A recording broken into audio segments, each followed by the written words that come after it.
Hello दोस्तों, कैसे हैं आप? कुछ इंडिया की रिलेटेड न्यूज़ है जो मैं आप लोगों के साथ डिस्कस करना चाह रहा था कि जो भी मोदी साहब गए थे जून में अमेरिका। और जो एक जो ट्रस्ट लेवल क्रिएट हुआ है और जो दोनों देशों में जो एक रिलेशनशिप बना है, वो अब ऐसा लगता है कि ये बहुत लॉन्ग टर्म रहेगा। और जो अमेरिका है वो इंडिया की हर एक तरीके से किसी भी सूरत में वो इंडिया की हेल्प करना चाहता है। इंडिया के साथ वो आगे बिजनेस करना चाहता है, इंडिया के साथ वो मिलकर वो लोग काम करना चाहते हैं। चाहे वो क्वाड का काम हो, चाहे वो इंडो पैसिफिक में हो, चाहे वो एनी इंटरनेशनल डिस्कशन है, वो दोनों मिलकर काम करना चाहते हैं। ये एक बहुत बड़ी बात है। और जब वो गए थे तो काफ़ी एमओयू भी साइन हुए थे, काफ़ी जो है एग्रीमेंट साइन हुए थे। और उसी के अंदर जो एक था एग्रीमेंट, वो था जी का जो F414 इंजन जो है उसके ऊपर एमओयू साइन करा गया था। ये फर्स्ट टाइम हो रहा है कि अमेरिका ने किसी भी देश को, आज तक किसी भी देश को नहीं करा है ये वाला काम जो अब हिंदुस्तान के साथ करने वाला है, इंडिया के साथ करने वाला है, टेक्नोलॉजी ट्रांसफर का। 100% टेक्नोलॉजी ट्रांसफर हो रही है इस इंजन की। और मैन्युफैक्चरिंग भी इंडिया के अंदर होगी, ये बहुत बड़ी बात है। इसका एमओयू साइन हो गया था। जो फॉर्मेलिटीज रह गई थी उसमें से एक फॉर्मेलिटीज ये थी कि भाई ये जो है इसका नोटिफिकेशन दिया जाता है कांग्रेस को for their approval within 30 days. So 30 दिन के बाद जो ये डील है ये अप्रूव हो जाएगी, मानी जाएगी, अप्रूव मानी जाएगी अगर कुछ वहाँ से नहीं आता। लेकिन ये कहा जा रहा है कि जिस तरीके से जो वहाँ पे मोदी साहब को वेलकम किया गया और जिस तरीके का जो एक रिलेशन बिल्डिंग हुई है, इसको अप्रिशिएट जो एग्जिस्टिंग पार्टी है उसने तो करा ही, अपोजिशन पार्टी उसने भी एक करा है इसको, कांग्रेस में जो सेनेट थे उन्होंने भी इसको अप्रिशिएट करा। तो सब लोग इस रिलेशनशिप को अप्रिशिएट कर रहे हैं। और उसके लिए जो भी कुछ कंट्रीब्यूट करना है वो करेंगे। तो ये माना जा रहा है कि सिर्फ एक फॉर्मेलिटी रह गई है जो कांग्रेस ने इसका अप्रूवल देना है, जो कि अगर इस महीने में अप्रूवल आ जाएगी ऐसा माना जा रहा है।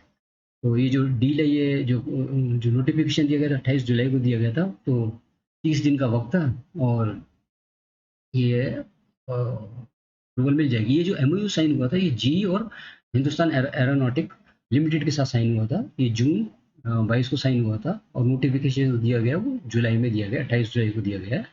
ये यूएस यूएस स्टेट ने दिया है कांग्रेस से सेनेट को। और ये जो यूएस कांग्रेस है ये will they will improve the this deal, ऐसा माना जा रहा है। इसमें कोई अड़चन आने की कोई गुंजाइश लगती नहीं है, ऐसा बताया जा रहा है। उधर जो ये जो GF414 इंजन है ये यूज करा जाएगा तेजस MK2 में और एम का MK1 में। और जो दूसरा एक जो बन रहा है जो twin engine deck base fighter है उसके लिए यूज करा जाएगा। तो इसके अंदर 100 इंजन जो चाहिए होंगे वो चाहिए होंगे तेजस MK2 के लिए, और 200 इंजन चाहिए होंगे ट्विन इंजन एम का MK1 के लिए, और twin engine deck based fighter के लिए। तो ये बहुत बड़ा काम है। इस जो सारा का सारा हिंदुस्तान में होगा, इससे काफ़ी एम्प्लॉयमेंट आएगी और इसमें एंसिलरी यूनिट्स भी बनेंगी जो इसको इंजन के लिए जो स्पेयर पार्ट्स चाहिए होते हैं या पार्ट्स चाहिए होते हैं। तो एक बहुत बड़ा काम है जो हिंदुस्तान के अंदर हो रहा है। एक बहुत बड़ा कॉन्फिडेंस क्रिएट करा है अमेरिका ने हिंदुस्तान के ऊपर। हिंदुस्तान के लिए बहुत गर्व की बात है। और ये जो इसका जो पोर्ट्रेट तेजस का MK2 का है, ये एक्सपेक्टेड है कि भाई जो सैंपल जिसको बोलते हैं जो कि 2024 तक या दो या अर्ली 2025 तक जो है आ जाएगा। ये शेड्यूल बनाया है इन्होंने। और ये दोनों देश जो हैं वो कमिटेड हैं कि दोनों एक दूसरे को सपोर्ट करेंगे for the manufacturing and transfer of technology of this engine. And this engine, ये जो इंजन है ये यूएस का जो X18 है उसके अंदर लगता है GE414। तो आप समझ लीजिए कितना ताकतवर इंजन है। आपको एक बात बात बता दूं, जहाज जो बनता है उसके अंदर 50% जो रोल होता है वो इंजन का होता है। तो engine plays very important role. और इसमें इतना ताकतवर इंजन लगेगा G414। तो ये तेजस की जो ये जो मजबूती और मजबूत कर देगा तेजस को, और it become very easy for India to export their fighter jets to across the world. Already Tejas ने अपना एक क्रेडिबिलिटी तो बना ही रखी है, इससे ज़्यादा उसका और इम्प्रूव हो जाएगा। और ये जो क्लैरिफिकेशन जैसे मैंने बताया 30 दिन के अंदर कराई जाएगी। और यूएस का जो अपना रिलेशन है वो बहुत स्ट्रांग है। वो क्वाड से काफ़ी को लेके भी इनका रिलेशन काफ़ी स्ट्रांग है। इंडो पैसिफिक को लेके भी काफ़ी स्ट्रांग है, क्योंकि वहाँ पे जो चाइना का रोल है उसको वो काउंटर करना चाहता है जो अमेरिका है। तो अमेरिका जो चाहता है वो हमेशा इंडिया का साथ देना चाहता है इंडो पैसिफिक के अंदर, कि कोई चाइना जो है अपनी गुंडागर्दी वहाँ पे ना कर सके। तो ये जो जी एफ 414, ये जो डील है, ये इसको एक स्ट्रक्चर जो दे के आए थे वो अजीत डोभाल जब गए थे जनवरी में, तब ये इस डील को स्ट्रक्चर दिया था उन्होंने जैक सुलिवैन के साथ बैठ के। और फिर फाइनल जो हुआ था वो जून में जब मोदी साहब गए थे तब फाइनल करा गया।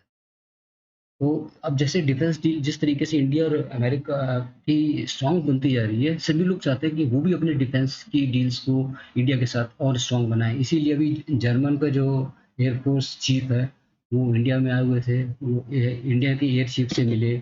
और एयर चीफ जो मार्शल है बी आर चौधरी, वो उनके साथ उनसे उनकी बात हुई। फिर उन्होंने वो जो है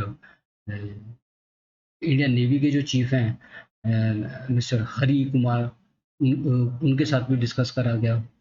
और एक्चुअली दोनों ये चाहते हैं कि जो उनकी जो रिलेशनशिप है वो और स्ट्रांग हो इन डिफेंस कोऑपरेशन के अंदर। और जो भी सिक्योरिटी रिलेटेड इंफॉर्मेशन है वो डिस्कस करें, और अपने इसके अंदर जो भी इनपुट दे सकते हैं दोनों मिलकर दें। और अपनी जो म्यूचुअल जो डिफेंस टेक्नोलॉजी चाहे कोलैबोरेशन हो चाहे टेक्नोलॉजी डील्स हों, उसको और एक्टिव करें और जल्दी से जल्दी ज़्यादा से ज़्यादा करें। और जो मेक इन इंडिया के थ्रू जो एफडीआई लेके आनी है, फॉरेन डायरेक्ट इन्वेस्टमेंट लेके आनी है, वो लेके आएँ। मैन्युफैक्चरिंग के ऊपर ज़्यादा जोर दें, टेक्नोलॉजी ट्रांसफ़र के ऊपर ज़्यादा जोर दें, टेक्नोलॉजी कोलैबोरेशन के अंदर ज़्यादा जोर दें। इसके ऊपर भी उन्होंने इनसे बात करी। उधर जो है यूपी के मिनिस्टर भी आए हुए थे, वो भी जयशंकर साहब के साथ मिले। वो भी चाहते कि अपना जो एक रिलेशनशिप है स्ट्रांग हो, अपना जो ट्रेड रिलेशनशिप है वो स्ट्रांग हो। और they have discuss about the partnership more contemporary and productive, and in presence of global scenario offers multiple opportunities to develop India UK ties। तो अपने सब लोग चाह रहे हैं कि इनका जो रिलेशनशिप है वो इंडिया के साथ स्ट्रांग हो। तो people are keep on coming in India and they want कि ज़्यादा से ज़्यादा जो डिफेंस डील है वो इंक्रीज हो। इटली भी इन्वॉल्व हो गया, इटली भी आना चाह रहा है। वो भी अपने ट्रेड एक्टिविटीज़ को इम्प्रूव करना चाहता है इंडिया के साथ। और दूसरी अफ्रीकन कंट्रीज भी इंडिया के अंदर आ रही हैं और वो भी अपनी डील्स को इम्प्रूव करना चाहते हैं। इंडिया जो है अपना मैन्युफैक्चरिंग जो है डिफेंस इक्विपमेंट्स में बहुत ज़्यादा एक्सटेंसिवली कर रहा है। ऑलरेडी उन्होंने जो है अपनी जो एक्सपोर्ट्स है वो बहुत इंक्रीज कर ली है, particularly in African countries and neighbouring countries. और इस साल में काफ़ी एक्सपेक्टेड है कि हमारी जो एक्सपोर्ट है वो it will be move to more than $3 billion, ये एक्सपेक्टेड है। और जो डिस्कशंस जो हैं for sale of mobile equipment से चल ही रहे हैं। बाकी हम अपनी टेक्नोलॉजी को एडवांस बनाने के लिए जैसा अमेरिका के साथ चल रहा है टेक्नोलॉजी ट्रांसफ़र का, वैसे ही फ्रांस के साथ भी चल रहा है, यूके के साथ भी चल रहा है। यूके भी अपने जो रोल्स रॉयस के इंजन है उसकी टेक्नोलॉजी ट्रांसफ़र करना चाहता है। उधर जो फ्रांस है वो अपनी सेफ्रॉन की इंजन की टेक्नोलॉजी 100% ट्रांसफ़र करना चाहता है। वहाँ से तो काफ़ी हैवी इंजन हमको मिल सकते हैं, अराउंड 110 किलो न्यूटन के जो है हमारे को इंजन मिल सकते हैं। तो इंडिया जो है वो अभी जो इसका जो और जो इम्पोर्टेंट रोल है वो चाहता है कि जो सबमरीन है वो न्यूक्लियर सबमरीन किसी तरीके से किसी कंट्री के साथ टाई अप हो जाए और वो यहाँ पे मैन्युफैक्चरिंग करना शुरू कर दें इंडिया के अंदर। तो न्यूक्लियर सबमरीन का एडवांटेज ये होता है कि उसको एक बार ही आपने फ्यूल कर दिया तो कई सालों तक वो अंदर रह सकती है, उसको ज़रूरत नहीं दोबारा से रीफ्यूल करने के लिए। जबकि जो डीजल बेस्ड जो सबमरीन होती हैं उनको एक बार रिफ्यूल करने के बाद जैसे ही खत्म होता है इमीडिएटली उनको रिफिलिंग करनी पड़ती है, जो कि ज़्यादा से ज़्यादा 1 महीना चलती है या 15-20 दिन चलती हैं, तो रिफिलिंग जो है एक वो सीरियस प्रॉब्लम होती है। तो जो इंडिया चाह रहा है कि किसी तरीके से उसको न्यूक्लियर बेस्ड सबमरीन की टेक्नोलॉजी ट्रांसफर मिल जाए। वो बहुत बात कर रहा है, कई कंट्रीज़ के साथ बात कर रहा है। रशिया के साथ तो बात हो रही थी, लेकिन वो बात वहाँ पे रुक गई क्योंकि उनकी जो वॉर शुरू हो गई यूक्रेन के साथ। पर बड़ी जल्दी इसके ऊपर भी बात आ जाएगी। इंडिया का जो एक प्रोग्राम था एयरक्राफ्ट कैरियर का, कि 65,000 मीट्रिक टन का एक बहुत बड़ा जहाज होता है जिसके अंदर काफ़ी जो है एयरक्राफ्ट आ सकते हैं, लेकिन वो अभी प्रोग्राम जो है शुरू नहीं हो पाया है। लेकिन आने वाले दिनों में उसको भी बड़ी जल्दी शुरू करा जाएगा और इंडिया में ही बनाया जाएगा, विशाखापट्टनम के अंदर। तो ये थोड़ी सी न्यूज़ थी जो मैं आप लोगों के साथ डिस्कस करना चाह रहा था। शायद आपको, और दूसरा एक छोटा सा न्यूज़ ये है कि आईआईटी जो है उसने वो एक लाइट वेट जो है बुलेट प्रूफ जैकेट बना रहा है इंडियन आर्मी के लिए। ये भी एक बहुत अच्छी न्यूज़ है। तो ये कुछ न्यूज़ थी जो मैं आपसे साथ डिस्कस करना चाहता। आई होप आपको लाइक पसंद आई होगी। अगर आपको पसंद आई है तो आप प्लीज़ मेरे चैनल को लाइक करिए, सब्सक्राइब करिए और बेल आइकन का बटन जरूर दबाइएगा। Thank you for watching my channel.